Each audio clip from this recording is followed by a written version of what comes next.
secret of laughter lies in the laughing, not in the search for joy. It's a swallow winging on the wind, it's innocence in a boy. Loo-ra-loo-ra-lay-ra, loo-ra-loo-ra-lay. Joy will come to anyone whose heart has learned to fly. Loo-ra-loo-ra-lay-ra, loo-ra-loo-ra-lay. Joy will come to anyone whose heart has learned to fly. Joy in the singing, not in the song sung, welcome but never crave. If you think that laughter lies in things, to things you'll be but a slave. Loo-ra-loo-ra-lay-ra, loo-ra-loo-ra-lay. Joy will come to anyone whose heart has learned to fly. Loo-ra-loo-ra-lay-ra, loo-ra-loo-ra-lay. Joy will come to anyone whose heart has learned to fly. Joy in the giving, not in the gaining, grasp and you'll never sing. You could win the world and still be poor, win peace and live like a king. Loo-ra-loo-ra-lay-ra, loo-ra-loo-ra-lay. Joy will come to anyone whose heart has learned to fly. Loo-ra-loo-ra-lay-ra, loo-ra-loo-ra-lay.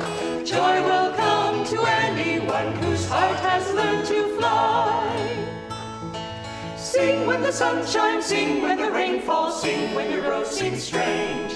In a tempest seize the lightning flash and ride the winds of change. Loo-ra-loo-ra-lay-ra, loo-ra-loo-ra-lay. Joy will come to anyone whose heart has learned to fly. Loo-ra-loo-ra-lay-ra, loo-ra-loo-ra-lay. Joy will come to anyone whose heart has learned to fly. Loo-ra-loo-ra-lay-ra, loo-ra-loo-ra-lay. Joy will come to anyone whose heart has learned to fly.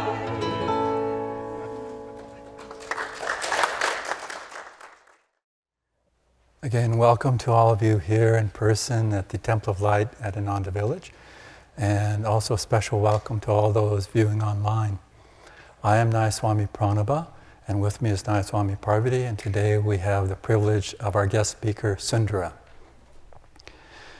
This reading is taken from Rays of the One Light with commentaries on the Bible and the Bhagavad Gita by Swami Kriyananda. Today's focus is, does God hide the truth? Truth is one and eternal. Realize oneness with it in your deathless self within. The following commentary is based on the teachings of Paramahansa Yogananda. In last week's reading, we saw that the great masters themselves counseled discretion in the dissemination of truth. The counter-argument is sometimes made, but the Lord doesn't hide. He reveals His beauty in the sunsets, His tender sympathy in the rain, His wrath in the thunder, His restless energy in the brooks, His power in the sunlight.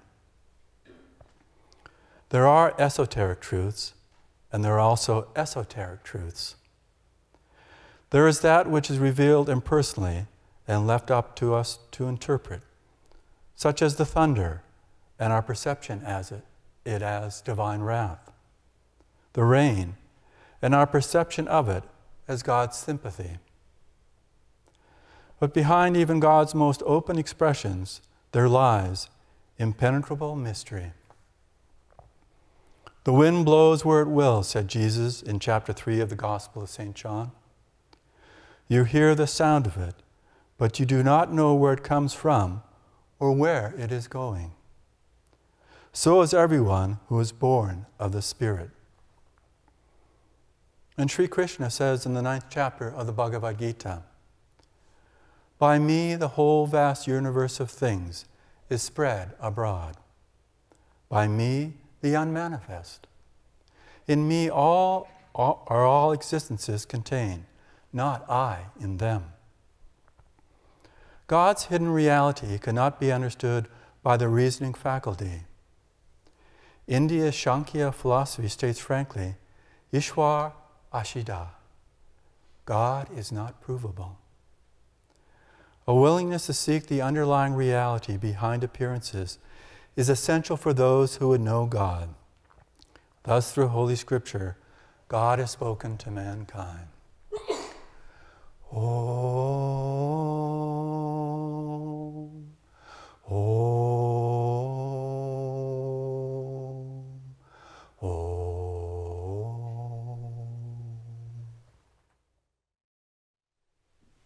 Good morning, great souls. Thank you for coming this morning. Thank you for joining online. The reading this morning from Whispers from Eternity. Demand for the opening of spiritual temple doors everywhere. O Father, when I was blind, I found not a door which led to Thee. But now that Thou hast opened my eyes, I find doors everywhere. Through the hearts of flowers, through the voice of friendship, through sweet memories of all lovely experiences. Every gust of my prayer opens a new door in the vast temple of Thy presence. I was so touched by that last line. Every gust of my prayer opens a new door to the vast temple of Thy presence. God's presence is so vast, but yet there are those doors that are not opened. And we don't know what necessarily is behind those doors, but when we have that yearning, when we have that prayer, even just a gust can help to reveal God's presence that could be hidden. I asked this question, does God hide the truth, which is the topic today of Sunday service. And I got two opposing answers, which I was very grateful for. The first answer I got when I asked, does God hide the truth? And they said, of course God hides the truth. It's called Maya. I asked this to another person, does God hide the truth? And they said, no, of course not. You can see God's beauty in all of creation. As it says in this Whispers readings, in the flowers, in friendships. And this second answer that was given about, God is not hidden, God is in all of creation and all of nature, really resonated with me because of the affinity that I have for communing with nature. And I was 16 years old. I was on an outward bound trip, which is a wilderness trip in the west coast here. I was in Colorado for 2 weeks, backpacking in the Colorado Rockies, and then I went to do a river trip on the Green River, which is basically one of the most desolate, remote areas of the United States. And being from the city, and then going into this most desolate, remote areas of the country, it was a contrast, and it had a profound effect. And as we were going down the river, there was a time when it was after a long day of rafting, and we just went through a series of rapids. And after we went through that series of rapids, we pulled over onto the sandy beach. The sun was getting lower in the sky, and we set up camp, and I went to find my own special spot to set up camp on the sandy beach. And to describe the scene for you a little bit, imagine the Colorado River going through the Grand Canyon. I mean, this is just a smaller version of that. So we have this massive, wide river, brown river, surrounded by these massive brown canyon walls. And I sat there overlooking the wall in front of me, and the water in front of me was very calm and placid, and there was a gentle, warm breeze. And I looked out at the canyon walls, and it was lit up by the sunlight of the evening sun. And in that moment, the doors of God's presence was open to me. And it was so profound. I didn't realize it at the time, but that was the beginning of my kind of spiritual search. And so the question is, I think in many ways, it's not does God hide the truth, because it'll always be debatable, but how do we experience God's truth in our lives, especially when we need it most? There's a wonderful story about a devotee who wasn't a devotee at the time. At the time, he was a fundamentalist Christian, and he said he was very rigid with dogma and doctrine, and just this is the way, no other way. And then his uncle, who was an Ananda devotee, asked him if he wanted to go to India with him because his wife wasn't able to go. She got sick. And so this man, Marlin, went with him to India, and his uncle sent him a copy of Autobiography of a Yogi to read. And he said, you should read the chapter on Babaji because this is a pilgrimage to Babaji's cave we're going to. So Marlin read this chapter on Babaji's cave, on Babaji, and he said, yeah, that's interesting, but that's really not for me. So he goes to India, they have a meeting with Swami Kriyananda, and after the satsang, Swami is leaving, he goes up to Marlin, whose name now is Rajananda, and he goes up to Marlin, or Rajananda, who is 6'8" tall, weighs about 250 pounds, and Swami says to him, you're in for quite an adventure. And then he taps him 3 times on the spiritual eye, and he said, but you must keep an open mind. And then he taps him 3 times in the heart, but more importantly, you must keep an open heart. And he said, you're in for quite an adventure. So the adventure begins. They go to Babaji's cave, and once they're in Babaji's cave, it's monsoon season, and it just starts raining cats and dogs. And Marlin Rajananda said it was raining so hard that you could barely see in front of you. And the group, as they were walking from Babaji's cave back to the bus, started kind of getting longer and longer, and he was kind of by himself. And the rain was coming down so hard, it was like rivers were coming down the hillside. And the red mud was it was getting wet, and it was just getting very slippery.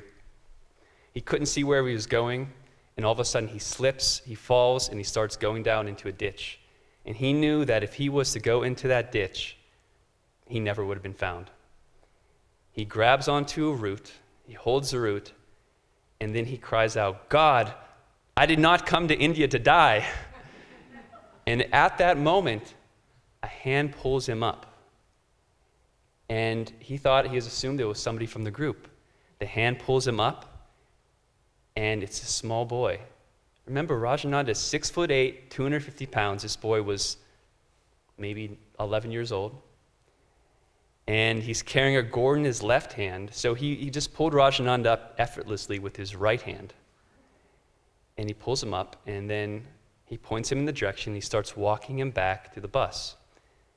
As they're walking back in the bus, Rajananda starts to slip and lose his footing, and the boy says, trust me.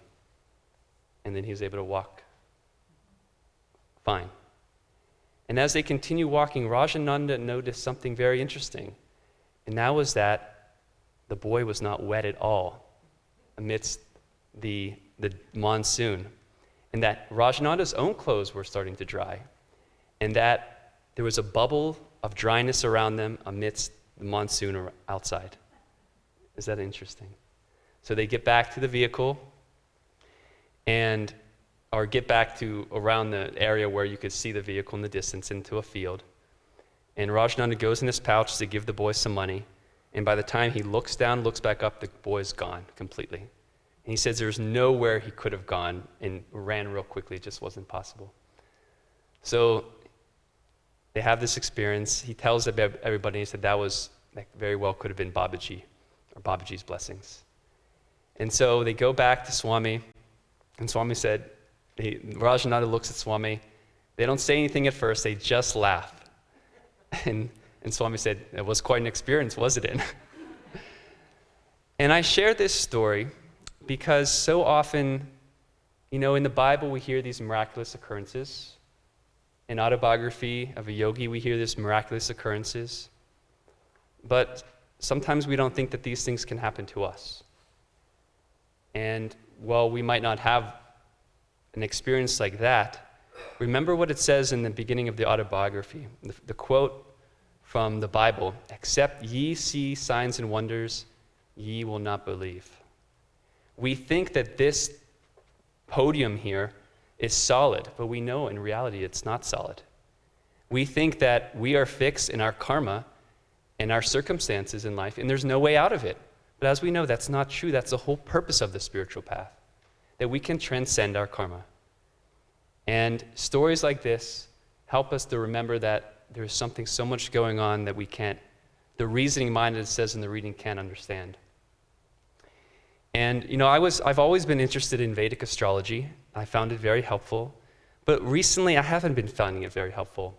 Because I've been looking at my chart, and I look at the things where supposedly it's fixed, and it cannot be transcended. And that's not very helpful.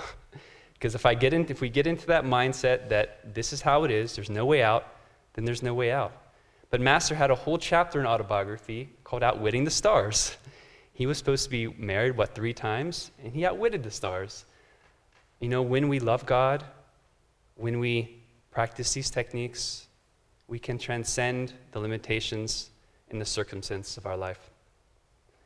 The other part of this story that I found so touching with Rajananda was the moment that he cried out, "God, help!" God was there.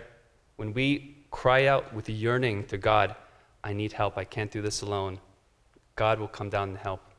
Master said in the autobiography, "Seldom do men realize how often God heeds their prayers.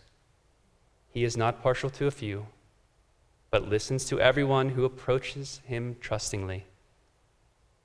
His children should ever have implicit faith in the loving kindness of their omnipresent Father. God's only purpose in life is to help us. He's just waiting, but we have to reach up to help, to ask for that help. When we pray, Master teaches us, when we have a prayer, we broadcast the prayer at the spiritual eye and feel for it in the heart. We think of prayer as talking to God, meditation, listening. We have to really listen and get quiet so that when we have this yearning in this prayer, those whispers can enter us and be revealed to us. There's a story in Autobiography of a Yogi. The ashram at the Expanding Light, every other week, we've been having an Autobiography of a Yogi study group and just trying to read certain chapters, but with fresh eyes. And so with this chapter, the cauliflower robbery, the story that most of us know is of, Yogananda grew the cauliflowers and he hides them under his bed. And then Sri Yukteswar said, "You didn't lock the door," and then, one of the cauliflowers is missing. That's kind of the main thing we remember. But later in that chapter, we forget that the whole chapter was, Master and the disciples were preparing that week for a religious procession that Sri Yukteswar was giving. So it comes to the day of the religious procession. It's in the morning. All the devotees are going through the streets and barefoot. One of the disciples has a flute, cymbals, drums. This is a joyous occasion. They're walking through the streets. All the streets are lined with people from the area, and they're throwing flowers down before all the devotees as they just are joyously processing through the streets.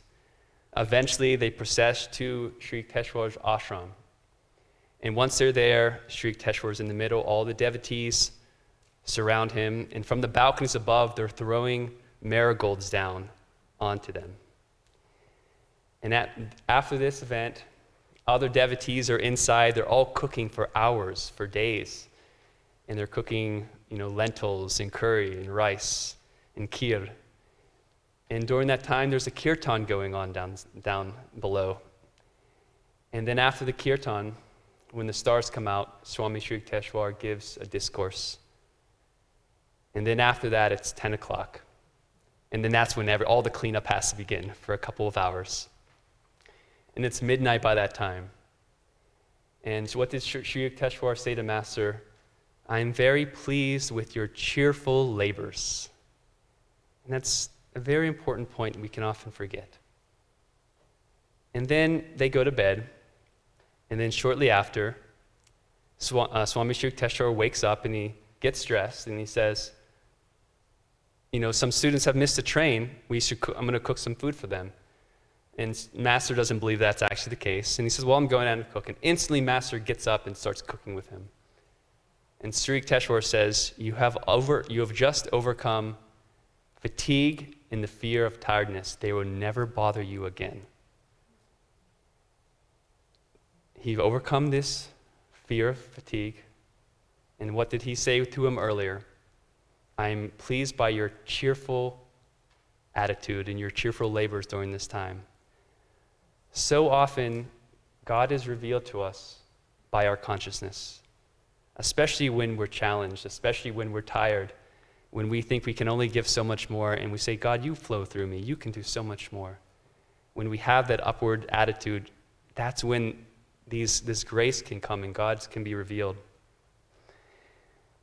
And one of the lines of this reading today was, a willingness to know the underlying reality behind appearances is essential for those who would know God.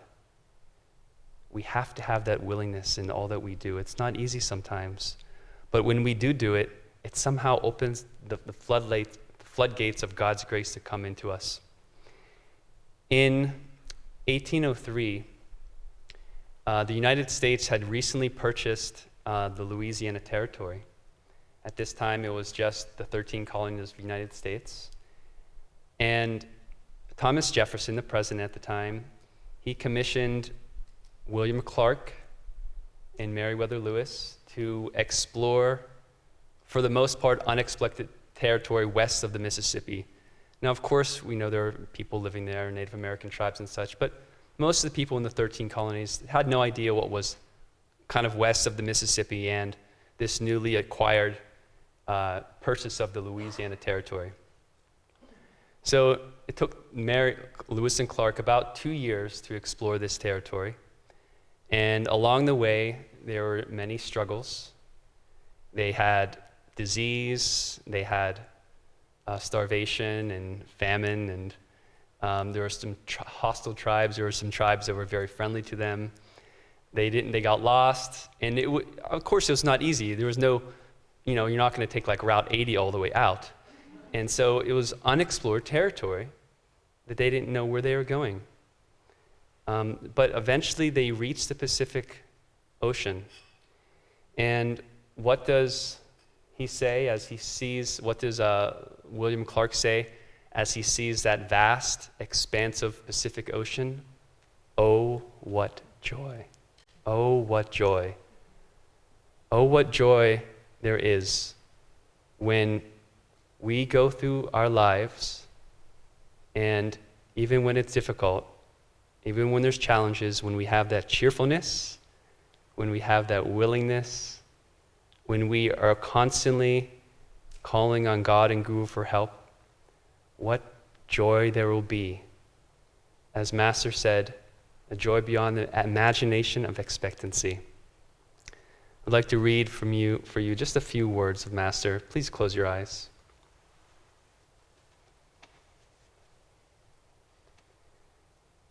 There is one thing you will never tire of, either in this life or throughout eternity, and that is the ever-new joy realized in God contact. Joy that is always the same may cause boredom, but joy that is ever new will last forever. Such joy can only be found in deep meditation. God is the fountain of all our joys, in all our manifestations in nature. God is the fountain of all our joys, in all our manifestations in nature. So may we seek God behind every flower, behind every smile, behind every friendship, behind every struggle, behind every hardship. And remember that the Masters are here to help us. Their only job is here to love us. And the more we can tune into our consciousness, we will explore a territory beyond our wildest dreams as we find and live in God's bliss forever. God bless you. Home is a green hill, home is a wind, blowing